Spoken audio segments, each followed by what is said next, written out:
Bonjour. Alors aujourd'hui, je vais vous faire une vidéo sur l'intuition. Déjà, je m'excuse dès le départ de ma voix qui est un petit peu cassée, mais bon, j'espère que ça vous gênera pas trop. Donc, l'intuition. Pourquoi je vous parle de l'intuition? Parce qu'en fait, ça fait partie d'un élément, j'ai envie de dire, indispensable pour justement s'éveiller, ouvrir sa conscience, connaître d'autres choses, prendre conscience justement que il y a d'autres choses qui existent même si on ne les voit pas, si elles sont invisibles. Et bien souvent, il y a beaucoup de choses qui sont invisibles et pourtant on y croit, hein, comme la, je sais pas moi, comme la Wi-Fi. Hein, voilà, ça marche, on ne le voit pas. Les sentiments, rien que ça, l'amour, les sentiments, euh, ça se voit pas. Il y a plein de choses comme ça qui ne se voient pas finalement. Et comme dirait, je crois que c'est l'auteur dans Le Petit Prince, ce dessin animé que j'adore et ma fille aussi, l'essentiel est invisible. Et je trouve que cette phrase est vraiment bien explicite.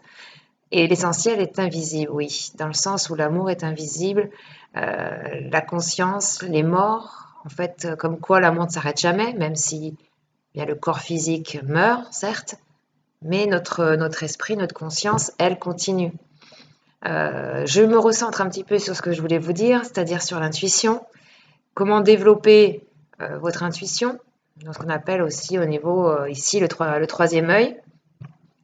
Alors il y a plein d'astuces, hein. Vous pouvez déjà vous entraîner, par exemple quelque chose de facile quand vous avez une personne qui vous téléphone.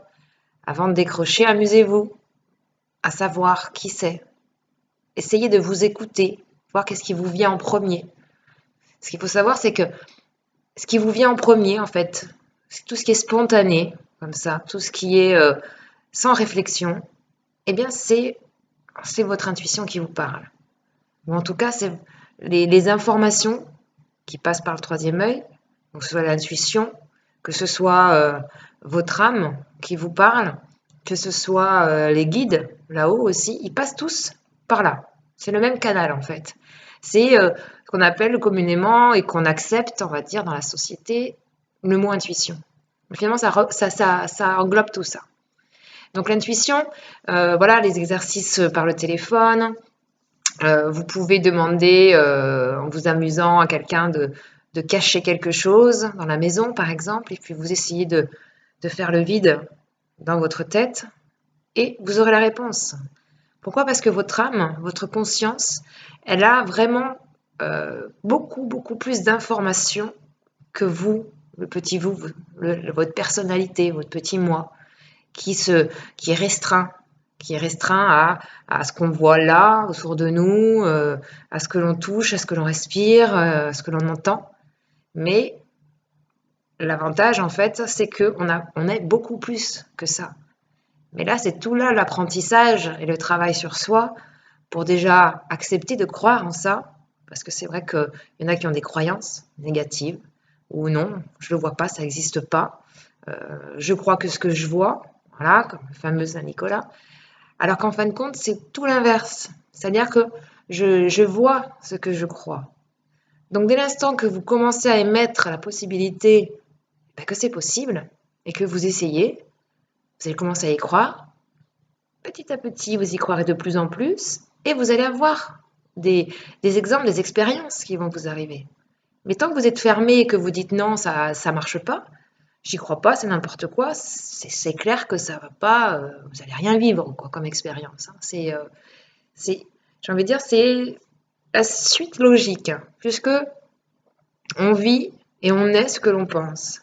C'est un rapport aussi avec la vidéo que je vous ai fait la dernière fois sur l'expérience justement de la force de l'intention qu'on émet. Donc les pensées que l'on émet agissent sur notre environnement. Donc si on pense que tout ça c'est faux et que c'est n'importe quoi, qu'est-ce qu'on va émettre? Bah, le rien en fait, hein, on ne va pas le voir puisqu'on n'y croit pas. Vous voyez? C'est vraiment, je vois ce que je crois. Voilà, puisque rien n'est, comment dire? Rien n'est figé, tout est mouvement. Donc vous pouvez évoluer, vous pouvez changer d'idée, expérimenter, mais sachez que l'intention que vous y mettez va de toute façon interférer forcément avec ce que vous voulez faire. Alors, je ne sais pas si je suis bien claire, mais par exemple, quand un scientifique, ça a été prouvé il n'y a pas longtemps, je vous retrouverai le nom du professeur, euh, par rapport à ce que le scientifique veut démontrer, l'intention qu'il y met, eh bien, il va influencer sur le résultat de son expérience. Voilà. Donc, on est vraiment dans la pensée créatrice, dans l'intention qu'on y met et qu'on a de toute façon, on influence et de toute façon, on crée notre réalité, tout simplement. Donc, pour revenir à l'intuition, il y a des petits exercices simples que vous pourrez même trouver sur Internet quand on commence à vouloir essayer de la travailler. Par exemple, vous pouvez demander à un ami à vous de prendre, je sais pas moi, un dessin, qu'il le cache dans une enveloppe, et vous essayez simplement de redessiner ce qu'il y a dedans par rapport à ce que vous ressentez. Ce qu'il faut savoir, c'est qu'aujourd'hui, il y a une école sur Paris qui s'est ouverte il y a pas très longtemps, qui est justement une école de l'intuition. Et je trouve ça fabuleux parce que du coup, les gens viennent alors de tous les horizons, hein. Il y a même des médecins, il y a même des gens, des thérapeutes, ou je sais pas moi, le boulanger d'à côté. Des gens qui viennent apprendre à développer leur intuition. Parce que ça peut leur servir de toute façon énormément dans leur vie. À quoi ça sert l'intuition? Ça sert déjà à savoir exactement qui on a affaire en face de nous, par exemple. Est-ce que cette personne est bonne pour moi ou non? Quand vous êtes habitué à votre intuition, je peux vous dire que ça ne se trompe pas, hein, vous le ressentez direct. Est-ce que ce travail est fait pour moi? Est-ce que je dois manger telle nourriture ou pas? En fait, c'est vraiment un radar, ça vous guide complètement. Quand vous avez des décisions à prendre, est-ce que une décision, même un choix très important dans votre vie, un choix, on en a tous comme ça, des moments dans la vie où on arrive à un carrefour où il y a deux voies qui se présentent à nous. Comment savoir où aller, quoi faire? Écoutez votre intuition. Les réponses, vous les avez. Et les réponses, si vous êtes connecté à votre radar intérieur, cette intuition, vous les aurez, les réponses. Et vous ne ferez pas d'erreur du coup. Alors après, je sais pas moi, il y a des gens qui ont envie de déménager, mais qui me disent, ou dans un autre pays, oh, il en a marre de la France, etc. Mais tout de suite, ils vont me dire, mais c'est pas possible, je peux pas déménager, il me faudrait trop d'argent, et puis il y a le travail, et puis il y a le déménagement, et où je vais aller, comment je vais vendre ma maison. Enfin, là, on fait rentrer la raison. Donc forcément, quand on raisonne avec ce mental, c'est sûr que c'est compliqué de déménager à l'étranger, hein, c'est voire même impossible. Alors ceux qui l'ont fait, forcément, ils ont été plus dans leur intuition, dans leur écoute du cœur, et du coup, bien souvent, ils ne se sont pas plantés. Voilà. Alors c'est plus facile à dire qu'à faire, hein, je vous l'accorde, mais c'est vraiment un apprentissage. De toute façon, l'éveil de conscience, c'est comme si comme je vous disais aussi, je crois, dans une autre vidéo, c'est se réveiller, se déshypnotiser, en fait, de tout ce qu'on a appris, de tout ce que l'on nous a éduqué, inculqué par la société. Donc c'est clair qu'il faut quand même un certain temps pour accepter tout ça, pour le mettre en place. Mais ça vient, c'est sûr. Après, on se rend compte qu'on a plein de réponses. On est guidé, mais à 100%. Ça devient même des fois, on dirait une blague, quoi. Moi, personnellement, il m'arrive de ces choses, je dis, c'est pas possible, quoi. Ou c'est une caméra cachée, ou on me suit, ou je sais pas, mais toute chose, je pose une question, je demande une réponse là-haut, et dans la foulée, j'ai la réponse. Alors, elle peut être, je sais pas moi, par une musique que je mets à la radio dans ma voiture, par un truc que je vais lire sur Facebook, par, je sais pas moi, un panneau que je vais voir sur la route. Ou alors tout simplement, vous discutez avec une personne que vous croisez et elle vous apporte la réponse.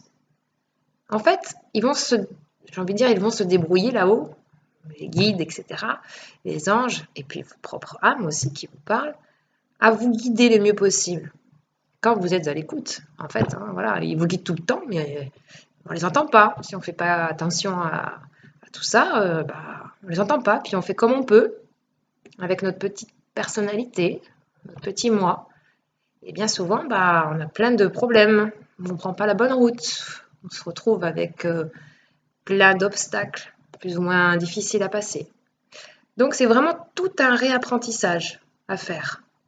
L'intuition, excusez-moi, j'ai un peu mal à la gorge, mais à part ça, ça va. Donc, l'intuition, travailler l'ouverture du troisième œil, ce qui va vous aider à avoir plus d'intuition. Alors, comment faire? Vous pouvez, par exemple, méditer. Ouais, ça c'est pas mal, méditer sur l'ouverture du troisième œil. Alors, je sais qu'on n'a pas forcément beaucoup de temps ou l'envie de le faire, mais sinon, vous pouvez le faire lors d'une balade. Vous baladez dans la nature, ouais, dans la forêt ou même au bord de la mer. Vous vous connectez à votre environnement en essayant vraiment d'être en pleine conscience, de prendre conscience de là où vous êtes, de l'eau, de la plage, du ciel, et en essayant de canaliser vos pensées parasites. Vous voyez, cette pensée qui n'arrête pas, cette voix toute la journée qui bouge. Il faut essayer en fait de canaliser ça pour pouvoir être à l'écoute de tout ce qui est à côté. Voilà. Calmer comment dire, cette voix non-stop du début du matin où on ouvre ses yeux jusqu'au soir où on les ferme. Vous êtes bien d'accord que ça tourne là-haut, hein, la voix, elle s'arrête jamais. Le mental, il tourne, il tourne, il tourne. Et c'est le problème, c'est que lui, comme il tourne trop et qu'on l'écoute trop, ben on en perd totalement notre intuition, notre inconscient, notre cœur. Et le problème, c'est que c'est là qu'il y a les réponses. Voilà, donc le troisième œil. Alors certains diront aussi, là si on rentre un peu plus dans les détails du troisième œil, qu'il y a des choses comme le fluor qui sont dans les dentifrices qu'il ne faut pas utiliser parce qu'apparemment ça calcifie la glande pinéale qui est le troisième œil. Le café serait aussi très mauvais. Bon, bien sûr, après tout ce qui est alcool, mais comme je dis toujours, il faut être avec modération. Voilà, si c'est de temps en temps, je veux dire, on va pas non plus, on est humain, hein, on peut aussi s'amuser, se laisser un petit peu aller. Mais en ayant toujours quand même, voilà, une alimentation bien équilibrée, éviter donc le dentifrice comme ça. Vous pouvez prendre des dentifrices sans fluor, hein, ça existe. Hein. Éviter le café, éviter trop d'alcool, éviter bien sûr absolument la viande, le poisson. Mais ça, comme je vous le disais, ça fera le thème d'une autre vidéo sur l'alimentation et à quel impact sur nos énergies, sur notre intuition, etc. Donc là, je voulais rajouter, donc maintenant j'ai parlé de l'intuition, je voudrais aussi vous parler de protection énergétique, parce que j'ai eu une demande, donc si elle me regarde, elle se reconnaîtra, d'une amie qui commence à s'ouvrir aussi hein, à tout ça. D'ailleurs, j'ai de plus en plus de gens donc, qui s'ouvrent à ça, qu'on m'envoie dans mon cabinet d'hypnose. Donc voilà, je les guide. Et je me rends compte que le plus difficile, c'est que quand on s'ouvre, eh bien, on a des problèmes justement avec toutes les énergies basses qu'il y a autour de nous. Puisqu'on peut être vraiment très fatigué, on peut prendre, sans le savoir, des choses qui ne nous appartiennent pas, des mauvaises pensées, des inquiétudes, des peurs, etc. Donc les personnes qui sont en ouverture savent de quoi je parle, pardon. Et donc ça sera ma prochaine vidéo où je vais finalement plus préciser parce que je vois le temps qui tourne. Je vais devoir m'arrêter puisque je dois aller travailler. Bon, et du coup, là, l'intuition, j'en ai parlé, le troisième œil aussi. Et prochainement, donc je vous promets, la semaine prochaine, très vite, je fais une vidéo spéciale pour la protection énergétique et puis aussi pour le nettoyage, du coup, énergétique, pour que vous puissiez vous sentir bien mieux. Même les personnes qui ne sont pas éveillées, mine de rien, si vous êtes un petit peu à l'écoute de votre corps, vous allez ressentir vraiment la différence. Voilà. Bon, bah écoutez, je vais vous laisser. J'espère que j'ai été assez claire. Et puis, je vous dis à très vite.